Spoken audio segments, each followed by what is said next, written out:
Hi, my name is Rachel. Welcome back to my channel.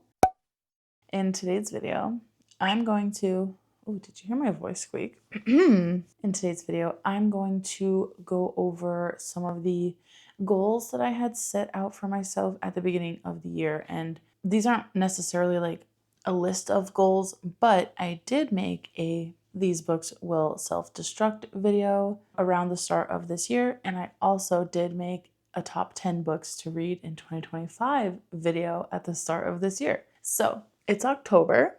That means we have 1/4 left of this year. I have 3 months left to look at these lists, see how I'm doing, and make some progress on them. However, I'm going to give a disclaimer with the caveat that my year has sucked ass.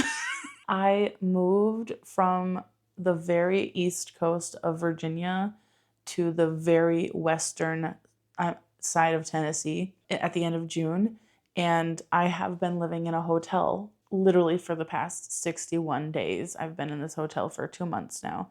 So a lot of my reading has unfortunately taken a back seat, as you can imagine. In the last 3 or 4 weeks, I feel like I've been finding my step again with having a momentum to reading more and enjoying what I'm reading and being more engaged with the books that I'm reading. But that being said, there was a good chunk of time before June where we were packing the house, painting the house, doing stuff to the house, and I was slumping really hard. And then during the move itself, I really didn't read that much either. And then shortly after the move, my husband had to go to Florida for a month for a work training. And then 2 weeks after he left, our house shit exploded. So now I've been living in a hotel while they try to decontaminate, fix my pipes, replace all of our drywall and stuff like that. So I've had a lot going on.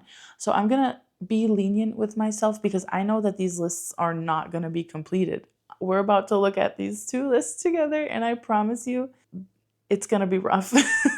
We're just going to go with the flow. And some of these 2 lists also will have some overlap. So without further ado, on my self-destruct list, if you see me looking to the left, I have them up here on my computer. So on my self-destruct list for this year, 2025, actually, I'll put the date that these were supposed to self-destruct by because it wasn't for the whole year. I think I posted it a little bit into the year, and then 1 year from that video is when I'm giving myself to self-destruct them. So the date will be up here, and then I'll pop the books up as I mention them. So the first book is Leviathan Wakes, and the second book is Deadly Dreams. The third book is And I Darken. The fourth book is Bloody Rose. The fifth book is A Magic Steeped in Poison. The sixth book is The Sword of Kaigan. The seventh book is The Lost Apothecary, and the eighth book is To Sleep in a Sea of Stars. Now, we have some good news on this list. I have already read The Sword of Kaigan, and I have already read To Sleep in a Sea of Stars. That's it. That's where the good news stops. So that means I still have 6 books on this list. So I'm going to amend it, basically. There are 3 months left in this book. I'm going to pick 2 of these that I will actually unhaul if I don't get to them by the date that I had put up here. And then the rest of them I'm going to carry over and I'll keep those books. I'm not going to unhaul them. Leviathan Wakes, I'm definitely going to keep this one. I am really interested in getting to the series. I just need to jumpstart myself to do it. I think I'm a little intimidated because it's really heavy sci-fi, and a lot of the sci-fi that I have read has been either light sci-fi or it's kind of like a sci-fi horror, which is easier for me to get into personally. But Leviathan Wakes, I definitely want to get into.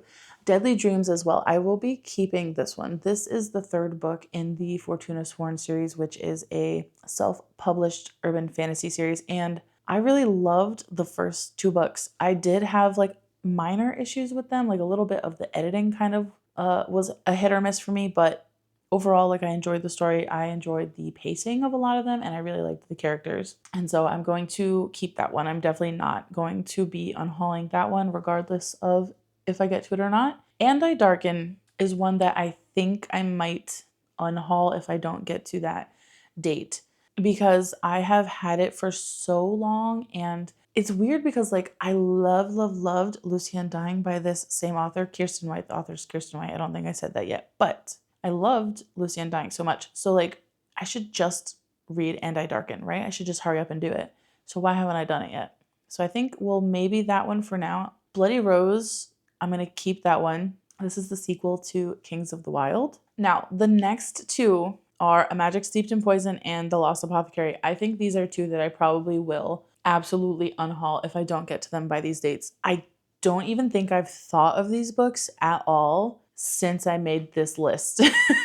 Since the date that I made this list. It's not that they're bad. Like I haven't read them, so I don't know, but I don't know. I'm just not finding myself reaching for them. I might have even already unhauled A Magic Steeped in Poison. I literally don't think I even owned that one, so I don't know. I can't remember, honestly.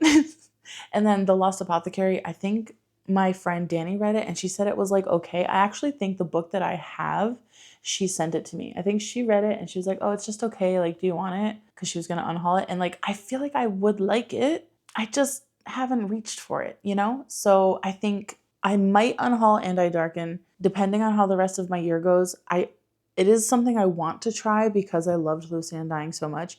But a lot of Kirsten White's other books are so like divisive that I'm just like, do I even bother? You know, I'm not sure.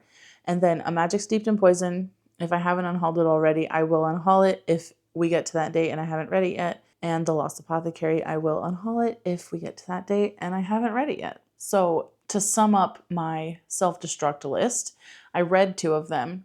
Two of them I will definitely unhaul if we get to the date. One of them I might, depending. And then I will definitely be keeping three of them that I am still really interested in and just haven't gotten to because of my circumstances. The next list I want to talk about is my top 10 books to read in 2025.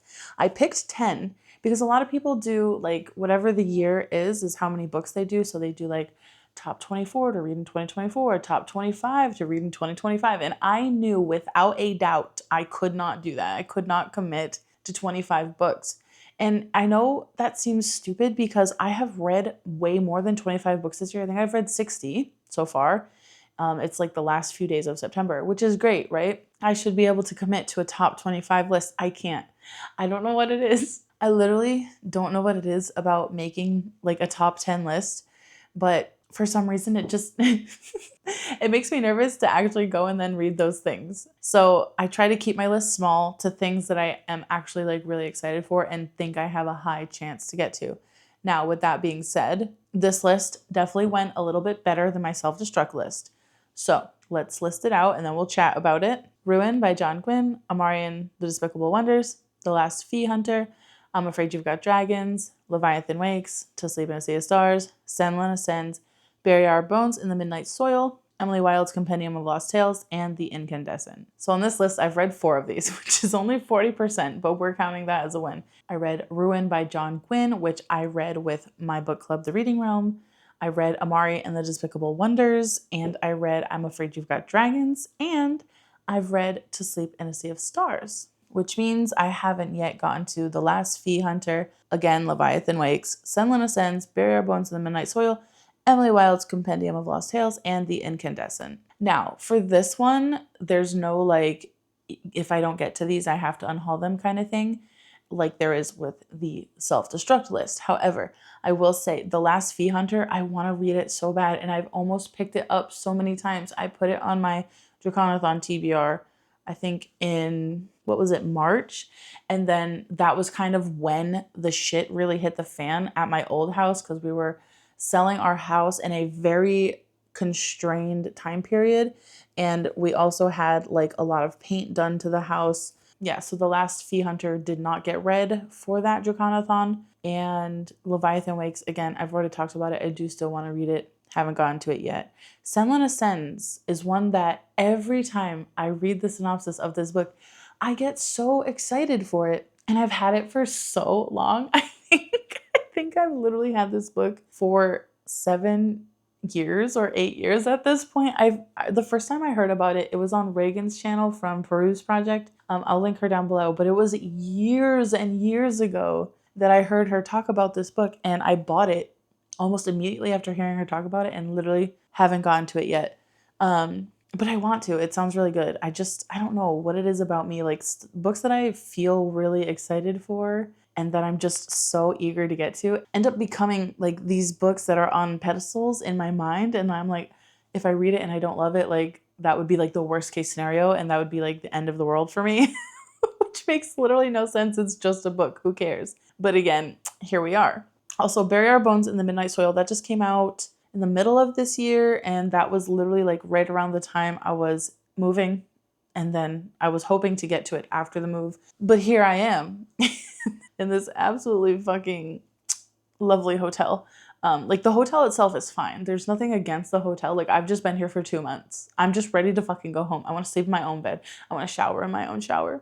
I want to shit on my own toilet. You know what I'm saying? Like I'm so tired of being here. So I have not gotten to that one yet. And I've heard very, very mixed things about Bury Our Bones in the Midnight Soil. Some people love it, but a lot of people are hating it. And that's really putting me off because I don't want to be one of the people who hates it. I loved Addie LaRue so much, and I was really hoping that this would be another book from V.E. Schwab in that style, where it's very atmospheric and like intergenerational in a way. You know, each book spans centuries. So I was really hoping for those vibes, but a lot of people are saying it's not at all like Addie, and that scares me, not gonna lie. Oh, my neck just cracked. That felt so good. The Incandescent by Emily Tesh is one that I am still super excited to get to. I just bought it physically actually recently. I think at the very end of July, I bought it like right after my husband went to his training thing. I went book shopping with my aunt, and that was one of the ones I picked up. And I'm definitely still excited for it. Still looking forward to reading it. It's trapped in my office right now at my house. My office is locked and there is like plastic and duct tape like covering my office door because 90% of my house is literally being remodeled. The floors got ripped up, the foundation got ripped up, my son's bathroom got ripped up, my master shower floor has to get ripped up, my son's bedroom has to get ripped up, my guest room has to get ripped up. Literally, my office is the only room downstairs that's not getting remodeled. So they're behind lock and plastic. So I can't physically read that one right now. I mean, I could borrow it on ebook from the library, but obviously I paid for the book. And even though I have a Kobo and I love to own the physical book and then read books on my Kobo because they're like really big and it's easier on my wrists, that one is like so cute and little and I really want to read it physically. So we'll see how long it takes for me to give out on that one. But that one is also like dark academia, like magical dark academia. So that could be really great for like October or November. And I really hope I get back into my house soon so I can have access to these books again. So for my top 10 books list, I read 4 of them, and then the other 6 I'm still extremely interested in. I didn't make like an official reading goals list at the start of this year, and I'm glad that I didn't because I didn't know that we were moving this like in January, yet we hadn't really finalized anything with my husband's job until probably like very, very late February or early March. And so I'm glad that I don't have like a bigger list of goals that are gonna loom over me while I'm dealing with the stuff that I'm dealing with. But I'm hopeful that the end of the year, the last quarter of 2025, will pick up a little bit. It honestly can't get much fucking worse from here, honestly. Like I've hit rock bottom like 4 times now, so I think we're about to go up, which would be great. And if you've read any of these books that I've mentioned that I haven't read yet, tell me which ones I should prioritize. On my self-destruct list, I am really still definitely interested in Leviathan Wakes for sure. And then again, like I said, Deadly Dreams and Bloody Rose are part of series. I need to reread the first in the series to continue those. So I'm just gonna probably take those off in general of this list and just leave them for when I can get to them. And once I've calmed down, settled down, gotten back into a normal habit, a normal life, a normal routine. And I'm still really excited for the ones I haven't gotten to off of my top 10 books for the year. I don't think that there's going to be like some magical reading mojo that comes to me for the end of the year and I just miraculously read all of these books that are on these 2 lists. However, there's a possibility I could get to at least a couple of them, right? Like maybe 2 or 3 of these could get read by the end of the year. And then in January, I'm just gonna like make new lists and we're just gonna move on. We're just gonna leave these ones in 2025. I think that because my year was so crazy that I deserve that. I'm just gonna ignore my self-destruct list except for those two books that I mentioned, The Lost Apothecary and A Magic Steeped in Poison. Those two I will probably unhaul by that date. But that's all I have for you today. I just thought it would be fun to chat this out with you because these obviously were videos that I had made a few months back, and we're in the last quarter.